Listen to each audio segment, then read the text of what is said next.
Hello, welcome to the Idea of a Man podcast, number nine. Number nine, yeah, just having to try to remember exactly where we're up to in this game of life. Hello, my name is Omar Zach Phillips, and I'm really glad that you're joining me for this podcast. I'm going to quickly go through what we've been up to in this podcast process up till now. I think I've been doing this almost every time that we do a podcast, but I think it's worthwhile. But I'll try not to overdo it because I think last time I might have gone through taking a little bit long on explaining what each individual kind of podcast is about. When you can go to those podcasts and find out what they're about. So I won't do that, but I do want us to take this in a process of a journey that we're doing, because this initial journey is laying the foundation, where soon we'll be getting some guests on and talking to some other people about other factors and about their ideas as a man and their life journey as a man, etc., which will be wonderful. But really, I would love to, at least for a content perspective, so that the website and things has this content on there, this establishment of the 12 chambers, which the Idea of a Man is all about, as well as the 4 archetypes, which we talk about a lot here at the Idea of a Man, King, Warrior, Magician, Lover. I think it's important that we kind of understand that framework, because a lot of what we do here and we talk about here at the Idea of a Man are characterized by those aspects. So the 12 chambers really are a step-by-step process where we look at, I think, key areas of our process as a man as we go on the journey of initially asking ourselves, what is our idea of a man? And then sort of ascertaining what our point A is, where we currently find ourselves on the geography of our life's journey, in terms of trying to discover and embrace that truth, live from that place, realize our idea of a man in reality, in our actual lived experience. So the point A of our current location, and then the point B of our desired destination. What's the vision? What's the goal? So if we're trying to develop ourselves as individuals, if we're trying to become better men, if we're trying to evolve into the fullness of what we perceive that a man can and should perhaps be, then how do we get there? How do we do the work to take ourselves from where we currently find ourselves to where it is that we're going?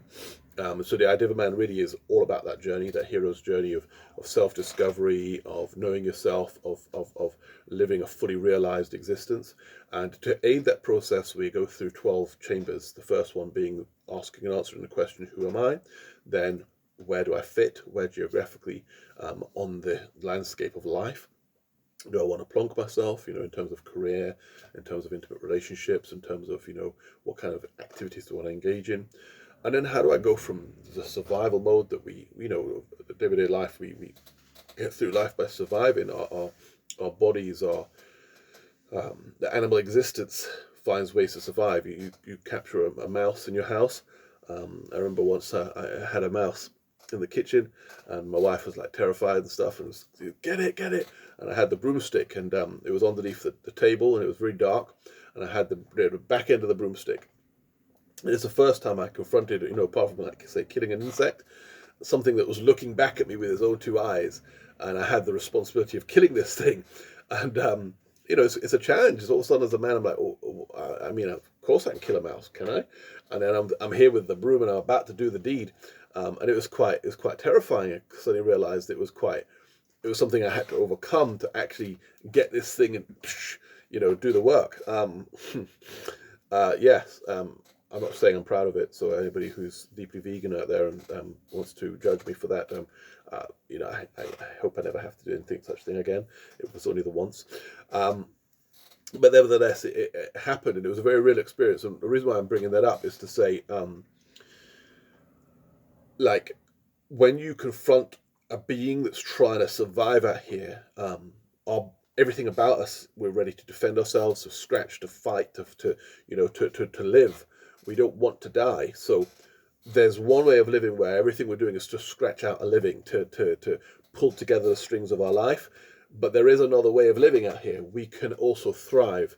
I wake up every morning, and I live kind of, in the bit like in the country, and so I hear the beautiful birds out there singing and waking up in the morning, and it sounds to me like they're thriving. They're just blossoming and doing what they do, and I want to live like that on the earth. I want to to wake up in the morning with a song in my heart. So how do we get there? How do we thrive? So that's a big question that the idea of a man is asking and seeking to answer, but it's an individual question. We're not here preaching a message or preaching to you about how this is how you thrive. This is something that's individual. I want you to ask and answer that question for yourself.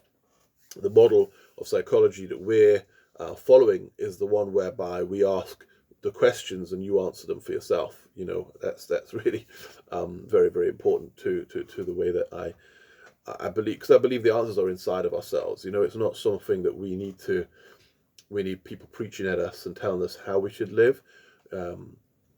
That's not going to bring out the genuine us. If I live my whole life doing all the things somebody else told me to do, but it was never a genuine reflection of my truth and who I am, one, you'll never get to know me. Two, I'll never get to know myself. And three, that life is not going to be a genuine reflection of what's possible for me. But if I live a genuine reflection of my truth, then we all get a much more genuine, real reality of who this person is. And also, that life that's being lived is a much more fulfilling, generative, purposeful, meaningful life. And I think that in and of itself may well be a big part of the healing that's necessary in this world, especially for us as men, that if we will put aside all the external pressures to conform to other people's ideologies, other people's conclusions, and do the work to really get to know ourselves for ourselves, what's right and true for us, then we'll be healed, and how we'll show up and what we reflect to this world will be the solution as opposed to the problem. I firmly believe that, and that may unfold more and more in the things that I talk about here at The Idea of a Man, and I hope to see that reflected in my life, in the way that I exist, and hopefully I'll see that reflected in the lives of men who are impacted by this work, or men who, throughout their journey, through other people who are talking good stuff or their own conclusions, are able to live their truth anyway. There's so many people who are living their truth. This is not a new idea. We're not reinventing the wheel here. We're just promoting this message, which I think is just key and intrinsic to the most healing perspectives that I've come across that have certainly made a difference in my life. That's the angle that I'm coming from. So we go through that. Who am I? Where do I fit? How do I go from survival to thrival? And then to make that really practical, we go through the second quarter, which is to look at business. How do we fund our enterprise that is our lives? Then we look at finances, because if we've got hang-ups and problems and unaddressed issues in the realm of finances, if we've got paradigms that are preventing us from being able to have an equitable mentality, an ability to be able to invest and appreciate in assets as opposed to depreciating liabilities, then we may be our worst enemy. We may be the one shooting ourselves in the foot and holding ourselves back from our best life. And so to enable us to live our dreams, fulfill our purpose and our potential, I think it's worth addressing the area of finances and really having a deeper understanding of that, also so that we can invest in ourselves and in those we love and in our future, to have a return on our investment, because we do reap in many senses what we sow, and there's ways in which we can get ourselves out of the matrix and get ourselves out of patterns and programs that don't have our best interests at heart, that want to hold us down, or essentially are vampirous in the terms of the way that they operate, and would quite happily usurp all of our energy. Because at the end of the day, oftentimes we're dealing with corporations and organizations and governments and entities, and these are not people. They don't have emotional value upon you. They're not treating you as somebody that they have a responsibility to be emotionally invested in. They don't care about how you're feeling about stuff. They're just cared about the trajectory of their organization, of their business, of their function. And so therefore, when we as people believe that there's decent people behind this entity that's entirely removed all of the humanity out of its entire structure, to leave our lives and our emotional health and well-being in the hands of such entities is irresponsible at best. And so this is why we have to take charge and intentionality about our own lives and say, what, my emotional well-being is important to me, because if I'm not emotionally stable, how I show up and how I interact with those most nearest and dearest is going to be impeded. So therefore, it's not the responsibility of anybody out there. This is something that I need to take charge of and responsibility from within here. And when I take that level of responsibility, then I get to show up better. I get to live more meaningfully. I get to make better choices and decisions. I get to invest my time, my energy, and my money into things that give me a return on my investment. So I'm a happy, content individual, human being. I'm thriving in life, and my life is also able to be a blessing to others around about me. I believe that that's possible for us as men, but we have to take personal responsibility for living from that space. And so I'm passionate about seeking to find that reality in my own life and in talking about it so that we can all do this together. So that's where we talk about finances. Then we talk about recreation, how do we recreate ourselves, to put ourselves back onto the marketplace, back into the game, back into whatever it is we have to do.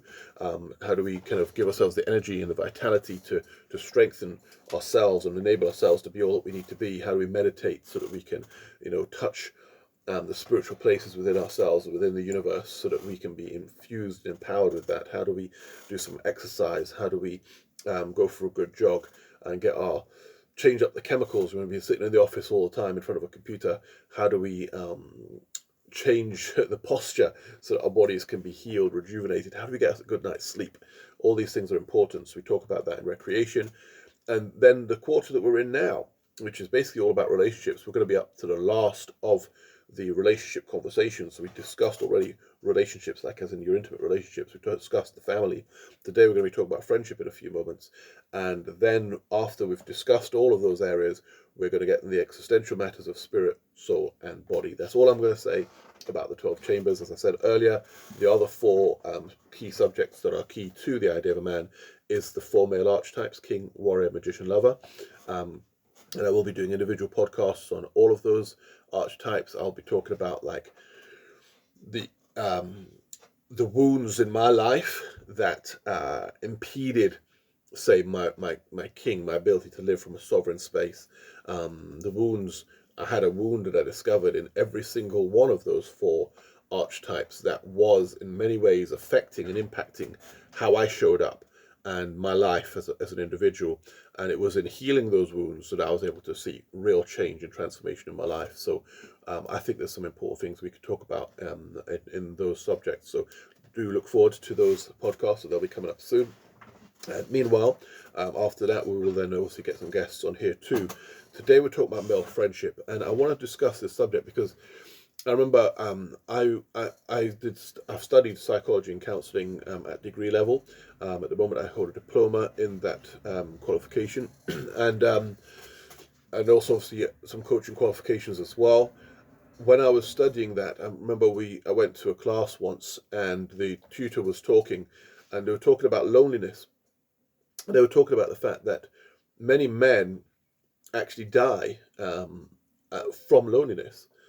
And that was news to me. Like, I never heard that said, the coroner puts down the cause of death, and it could be for a number of different reasons. But to think that people actually die because they are cut off, because they are alone, because they have no one, and particularly that this affects men, it really struck me, particularly coming from the perspective that I think a lot about men's psychology and what's happening for us as men and the journey that we're going through.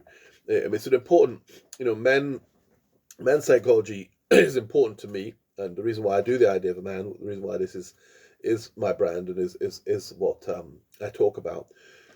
I suppose there's a lot of different reasons. One of them is my father. He had MS, multiple sclerosis, and so he was handicapped throughout his life. And observing his life made me see a very visual reflection sometimes of something that I think I intimate. I've seen in my own life, and I've seen in many other men's lives, but not necessarily reflected as visually as what I saw in my dad's life. What I mean by that is, as men, oftentimes we face weakness, we face lacks and limitations, we face things that we're unable to do or to achieve, and it hurts us deeply inside. Like, we want to be all powerful, we want to be able to be all knowing, we want to be on top of our game. And so when we discover in ourselves our incapacity or inability to be able to show up with all that potency and power that we perhaps want, emotionally it affects us. It affects our ego, it affects our sense of well-being, it affects our sense of, it creates a sense of worthlessness, So when I saw my dad say struggling even to walk, or struggling to do basic things, to tie his shoelaces or to be able to move his body in a functional way, like I could really sense his frustration at times and the pain he was going through. And it tweaked my heart. It really affected me in a particular way as a child. Now, I've observed that as men kind of try to be husbands, try to be fathers, try to, to do their work, to provide for their families, that as they struggle with these matters and sometimes don't always necessarily succeed, that the emotions that they go through can really impact them. But they also find it very difficult to perhaps express some of the impact that these emotions are having upon their lives. That their significant others perhaps are not able to really relate to what they're going through. That other people in the world, and even oftentimes other men, don't have the time or the bandwidth or the mental emotional capacity to really take on board this man's struggle or this man's pain. And so as a result, we often go through life alone. We go through life quite lonely. And as life gets, goes on, if we don't do the work to kind of really become meaningful people that can impact others and ourselves in a meaningful way, loneliness can set in, and we find ourselves isolated. We find ourselves necessarily with not many people around us, and there can be a lot of reasons for that. And perhaps it's not even what I just said. Perhaps it's just circumstances and situations and the way things go. And before long, you're not surrounded by a social circle. There's not many people who care less if you are up in the morning or doing anything about your life, and then that begins to have a psychological knock-on effect upon you. And you begin to wonder why do you care that you get up in the morning or that you do what you do? And after a while, our habits and our behaviors and what we occupy our energy and time in can perhaps be less than productive, less than fruitful, less than wholesome. And we just end up kind of drifted away into a sea of whatever, of nothingness, of pointless existence. And that's a shame, because the truth be told, there's a lot of potential within us as human beings. There's a lot of potential within us as men, and sometimes we can feel that that's not the case. We can feel like as if people see us as particularly if as a man you've subscribed to certain ideologies that the world kind of tells you to subscribe to, and now it's perceived as kind of toxic. You know what I mean? You've interacted with the opposite sex in a way that's perhaps less than ideal. You haven't been, say, a good partner. You haven't been the ideal father or whatever. So these kind of things can mean that there's a sense of loneliness because you don't have those significant others around you. Those people don't necessarily want to spend as much time with you. And then you're left in a kind of a lonely space. And we find that as a man, when that's your reputation, that there's only perhaps even so many kinds of men who would necessarily want to spend time with you too. You know what I'm saying? So then that all creates a thing. And we have to look at these areas. We have to look at our character. Like, who are we? How do we show up? Are there some areas that we need to look back on and address? And rather than, say, beating ourselves up and being really self-critical, because we can do that, I think oftentimes we have to understand that psychologically, why we show up some of the ways we show up is because of unresolved issues in our lives, because things haven't healed. Sometimes also because we've subscribed to ideologies and perspectives that perhaps are not serving us. If you've subscribed to a highly kind of patriarchal perspective and mentality, you may find yourself living in a world where that is not currency anymore, where people ain't got no time for that nonsense anymore. It's like, you know what, sure, okay, you want to be big boss man, go and boss somebody else around, right? I'm not going to be I'm not here for that. I'm saying? I've got a life to live myself. So, yeah, so if we're not going to be more generative people who are ready to kind of lead our lives and help others to blossom and flourish, then that can leave us in a space of loneliness. And so sometimes we have to look back and be realistic and honest with ourselves about how we've showed up in the past and why. When we look at the why and we're honest, we can heal and we can change. And rather than being overly critical about ourselves, we can say, okay, I made a mistake here. This maybe wasn't ideal. that's not the be all and the end all. That's not the end of the story. There's something beautiful and powerful about a person who's willing to change, about a person who's willing to heal, about a person who's willing to kind of go back and say, you know what, maybe I wasn't right here, and I want to make amends. And sometimes, when you look at, like, say, the 12 steps thing, there's a statement there where, to the capacity you have the ability to see what you can do to make amends. But there's going to be times when you're going to have to be honest and say, well, I can't do anything about the situation. Either somebody might have passed on, or somebody just ain't going to interact with you, come what may. Um, all those things may be true, and you're going to have to be realistic about that. But that doesn't mean that you can't heal within yourself, forgive yourself, and let yourself go, and let yourself heal from whatever was in the past. And when you then begin to look at life from a broader perspective and see things wider, then you can really understand that you're a precious individual who's going on a journey, and that we make mistakes, but we can also learn from those mistakes, and we can evolve, grow, and change. We can adapt, we can become more. There's so much capacity within you. The truth be told, the part of you that, you see me sitting and talking to you, and what you're essentially seeing is my body. But just as much, my body could be replaced with another body in front of the camera.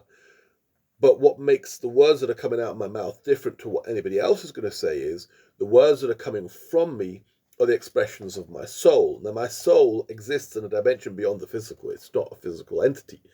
Whatever scientists may or may not have been able to conclude so far. The truth be told, the soul exists beyond the physical dimension. So the reality of who I am as I convey my message to you is coming from somewhere deeper than that which pertains to the physical dimension. I'm saying this because as we interact with others, we're not really interacting with just their bodies. We're interacting really with their souls, with an eternal perspective. When you understand the eternal within yourself, there is immense capacity within that eternal perspective. Like, you have the ability to change, to evolve, and to grow, and to tap into all that is, into the universe, into the vastness of potential and possibility. That's why it's also helpful if you consider the notion of zeros and ones. Zeros being, say, the feminine, one being the masculine. Zeros reflect or represent infinite possibility. So when you look at the universe, or you say a statement like the universe on my side, you recognize the divinity of the universe, or the divinity of the zero, of the feminine, then you're looking at infinite possibility. And so when you need to change, bro, there is an infinite number of solutions to your situation, to ways in which you could show up, to your capacity and ability to change, to heal, to grow. So don't give up on yourself. Don't look at your life through its current structure and all that has led you to where you currently find yourself and think that's it. It's the end of the line. There is more. There's possibilities. There is so much. And although you may not know how right now, the important thing at this stage is to simply express a willingness to evolve, a willingness to grow, and a willingness to change. Now, we've talked a lot already, and we haven't really deeply gotten into the area of friendship, but I think in laying these foundations and in looking at these matters and addressing the fact that a lot of us out here are lonely, we can look at perhaps some of the reasons why, because by getting some of these things together, we change who we are, or we make ourselves much better friendship material.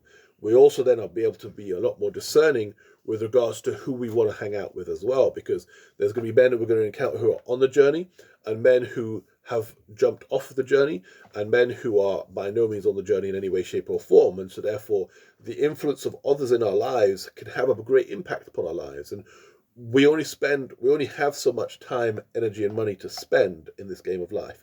And how we spend our time, energy, and money, we should be quite circumspect in that respect, because to waste those precious commodities, to waste our time and our energy and even our resources on building friendships and relationships with people who are there to either drain upon your time, energy, and money, and really not to contribute anything meaningful back because they just are not prepared to do the work that's necessary in their own lives, it may be a waste of your time. And so therefore, from the perspective of talking to you here at the idea of a man, about you discovering and embracing your idea of a man and developing yourself within that context, really the idea of developing meaningful friendships has to come from a very intentional place. It has to come from a place of like, what kind of people would be worth me interacting with? What kind of people are going to help me along this road that is my life, so that the life that I live is a meaningful life to me, something that I can reflect back on and say, you know what, I'm fulfilled by my life. It gives me great pleasure to exist and to be myself, to live my truth. And also, you want to think about, when it comes to the area of friendships, people who are like, who you wouldn't mind having around your children or around your spouse. Do you know what I'm saying? Like, can you trust people? And trust is a big area. It's difficult. It's a complicated thing. And of course, we don't know a person till we know a person, and that can be a thing too. But oftentimes we have to perhaps put up our spidey senses. We have to begin to have some intuition, and look, not just listen to the words that come out of a person's mouth, but look at their behavior, look at how they comport themselves, and ascertain whether or not they are on the journey. And I think this is the key thing. Just as we perhaps don't overly judge ourselves, and we do work on ourselves, we recognize that we are not, we're perfect, but not in the sense that we are perfectionist. You know what I mean? We're perfect because we're whole and perfect, as in we are just what we are. Embracing and accepting ourselves for who we are is a beautiful thing. But therefore, it doesn't mean that every single thing that you do is just wonderful magic all the time. Sometimes we make mistakes, sometimes we have flaws, and sometimes we have things we're working on and evolving through. And you're going to find that's going to be the case within others as well. So to be overly judgmental, and have the flexibility and ability to be able to work with people's imperfections, perhaps is unrealistic in a real world. But at the same time, I think we all need to set standards, right? And be realistic. If a person's going to perpetually let you down, or to infringe upon your values, this is where boundaries comes into place as well. Like, as individuals, as we begin to do the work to get to know ourselves and know what matters for us, then we're going to really kind of come to conclusions with regards to what our value system is. Like, what do we stand for in this world? What matters to us? And therefore, that's going to impact upon the types of relationships that you want to engage in, the types of people you want to hang around with, because people get up to all sorts of things. People do a lot of stuff in this world, and a lot of it's very unconscious. You know what I mean? A lot of it's very unintentional. Since I've been involved in, say, like men's work and things, and you get around a group of men, and we're doing work, and we're having those kind of conversations, and it's very, very beautiful. But you begin to realize that we're a very small percentage of all the men on this earth. So many guys are not doing this. Down the pub, the kind of conversations are not as meaningful and deep as some of the conversations that we get to have when you're sitting around with a group of men who are actually engaged in the work. And this is not to like to kind of say, oh, you're not deep enough, bro. You know what I'm saying? Like, you can't get around us, because that's not the truth at all. When you get into a men's group, you suddenly realize, oh, like, all these regular people, these people you couldn't even expect, have got all this emotional intelligence going on, all these deep thoughts going on, all this truth going on for themselves, but they don't necessarily bring that to the table in their day-to-day engagements, because a lot of spaces in society where as men we have to interact, they don't have time and space for men to be talking about their emotions or about this or that. And so therefore we don't really get to find or meet those kind of parts of people. And it's not until you've done quite a bit of work and you've got to a place where you really don't care less about people's opinions and perspectives or whatever, and about the shallowness of society, where in fact your engagements with the world become a lot deeper and more meaningful. Like, I don't really do small talk myself. You know what I mean? Like, I'm not going to spend a lot of time engaging. I can do that, if I need to function in the world. But if I'm engaging with someone, like, I'm quite a deep individual. That doesn't mean I don't have a sense of humor. I've got a huge sense of humor, but at the same time, I haven't got time to waste talking about frivolous and trivial nonsense that really is going nowhere. You're not really going to find me in those kind of conversations. But a lot of us as men, even when we are doing work, we find that in certain environments that we might have to find ourselves in, like in the workplace. So as men, where we're being intentional about, the kind of people we interact with, we have to think, like, is this person worth my energy, effort, and time? And it's not to say, not to place a value of worth upon a person's soul. Like, it's just that that person on their life's journey may not necessarily have done the work yet to really conclude where they are in this game of life. People talk about, say, reincarnation, and some people would suggest that, like, we have to come back a lot of times before we even kind of mature to certain levels or overcome certain stages in this process where we even, really understand what it is we're even doing out here. And if that's the case, then, really when we're trying to ascertain good company and people we want to be around, there should be some level of evaluation, because some people that you're going to meet, they may be old and long in the tooth, they may be old in age, but it doesn't necessarily mean that there's any level of maturity about the way they're showing up, whether that's to do with the fact that they haven't had enough lives yet, or whether there's some other, underlying reason for that. The truth be told, that age is nothing but a number, and maturity is something that comes, with a person being willing to mature, being willing to evolve, being willing to change and to grow. And there's a lot to that, because, like, how can I put it into words? Just because a person is, as it were, say, not particularly humorous, is a bit deep, doesn't necessarily mean that they're a mature person.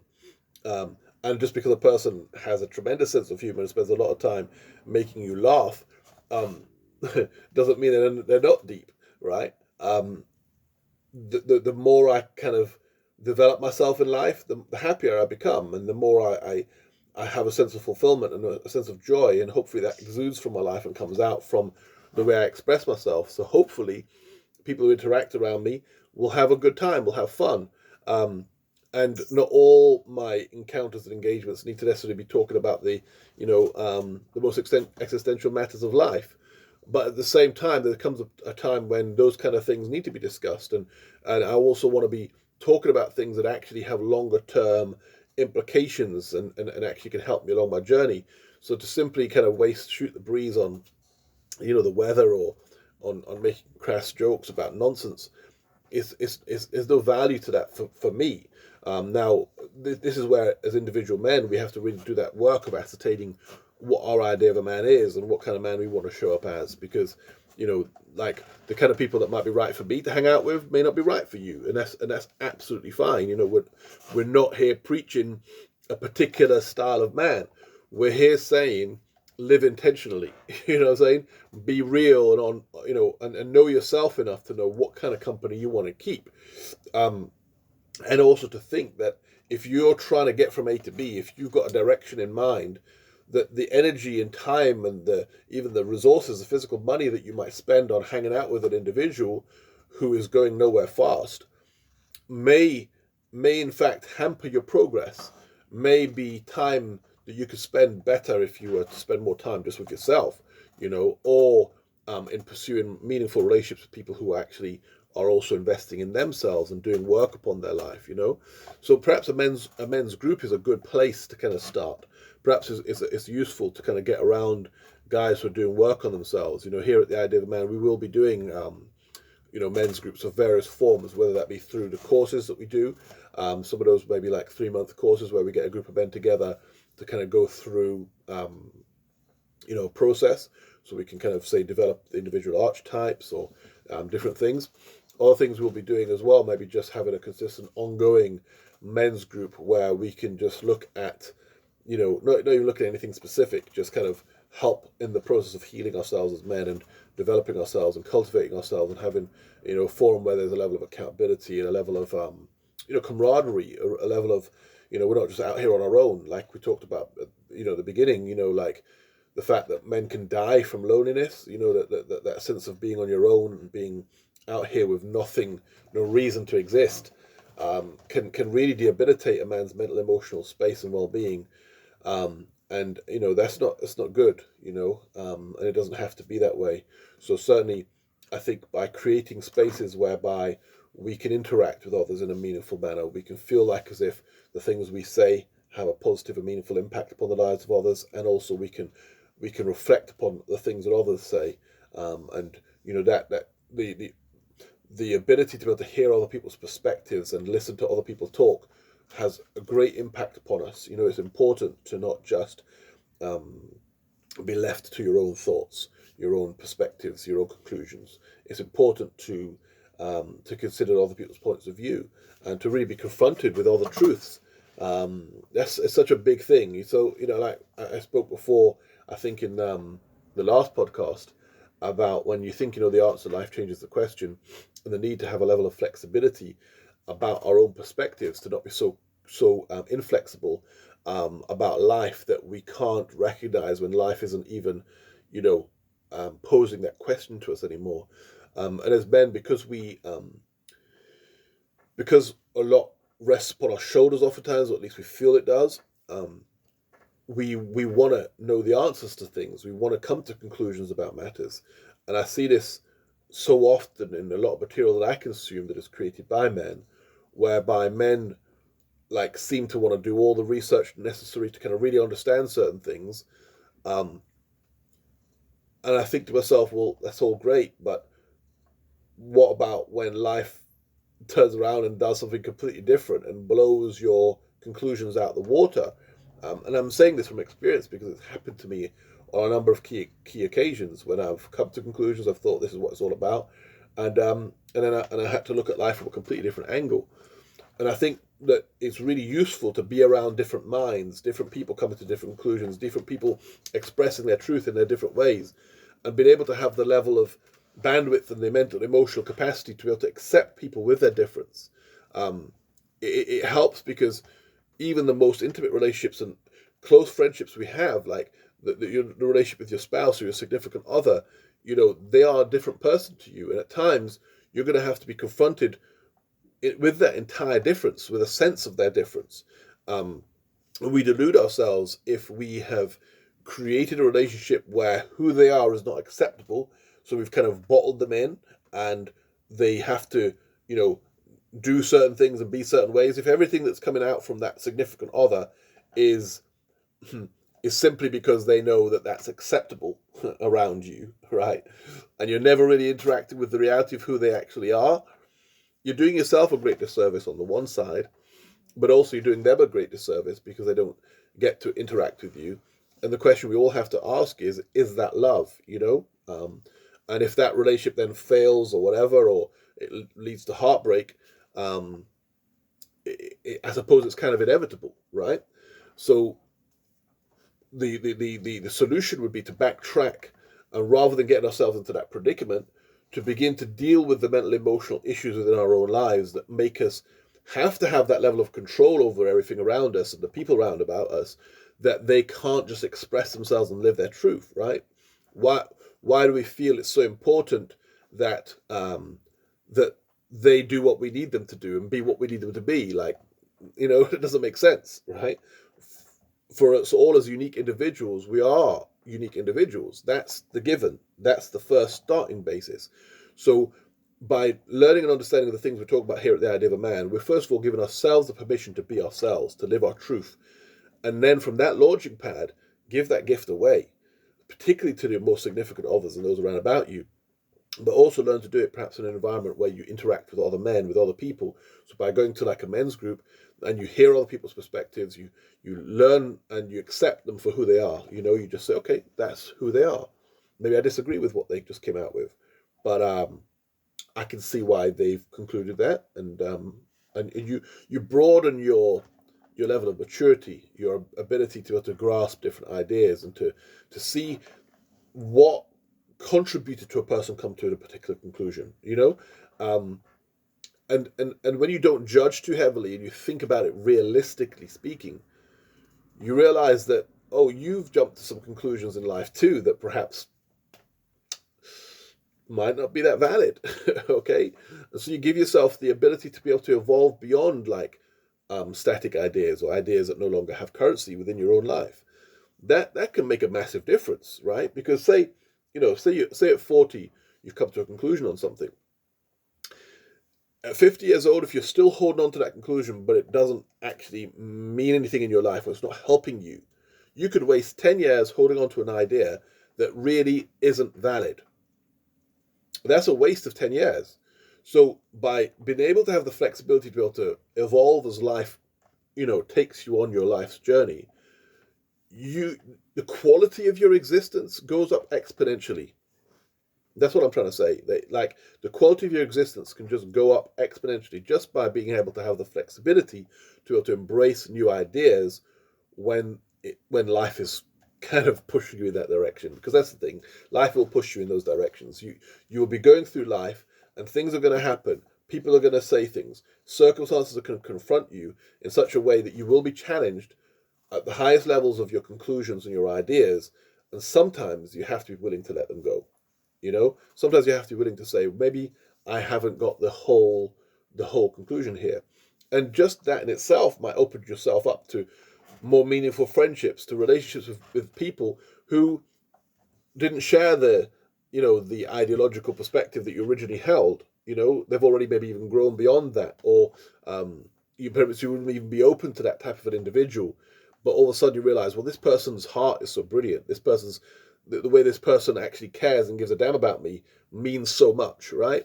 So we can open up our lives to lots of possibilities just by evolving, just by growing, just by being willing to do the work to let life take us through its paces, I guess. What I'm saying? These are the heavy stuff, right? This could be the stuff that can really make and break us. And if we don't have like a really stiff thing, like if you get a good stiff piece of wood, you can often snap it because it's brittle, right? But a flexible piece of wood, or something flexible that's kind of like a branch that's got lots of life still going through it, you'd be trying to break it all the time. You have to get something really sharp to cut through it, because it doesn't just bend like that. You know what I mean? It's different.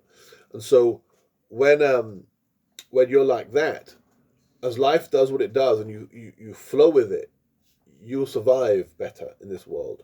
You will have a deeper capacity to get through existing, and that matters. This is about your robusticity.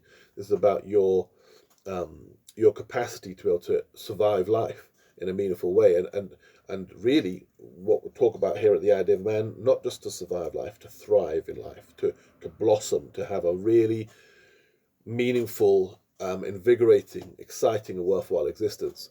So I hope that you've enjoyed what we've discussed here at the Idea of a Man today. This has been podcast number 9, if I'm not mistaken, and it's been a powerful conversation. And when we talk about these things about relationship, I think what has come through for me has been that we've talked about a lot of areas, and we've also seen how, like, really discovering our idea of a man ties in a lot to how we interact with others. And this is why it's kind of so key and so important. Like our psychological work, us doing the work on ourselves to become better men, to evolve beyond like whatever issues are holding us back, means that other people get to experience a much more beautiful version of ourselves. And so this is why the work is so important. So yeah, I hope you've enjoyed these specific conversations, and we're going to have many more conversations about all of the individual subjects within the Idea of a Man. The next quarter, and please don't sleep on it, we're going to be talking about existential matters, yes, spirit, soul, and body, but by talking about those matters in the next 3 podcasts, we're really kind of stripping it back. I read a book that I like a lot called The Master Key by Charles F. Hannell, and one of the things he talks about is the fact that men often end up dealing with effects as opposed to the cause. But when you deal with the cause as opposed to just the effect, you give yourself the opportunity to actually resolve what's actually causing the effects that you're getting in life, which is important. So by dealing with the issues of spirit, soul, and body, we've left this to the end, but in a sense we could have done this at the beginning. I want to get directly into the issues of identity and things at the beginning of the 12-step process. But by dealing with these issues, we're also laying foundations, because this is the engine. This is what's going on beneath, all of life.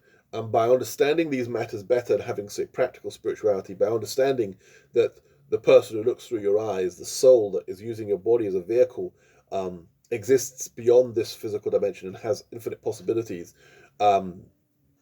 By understanding that this body is a vehicle that is transporting something spiritual, and therefore investing in your body in a meaningful manner so as to be the healthiest, version of you can be. All these things give us like an edge upon life, which I think can be really, really helpful.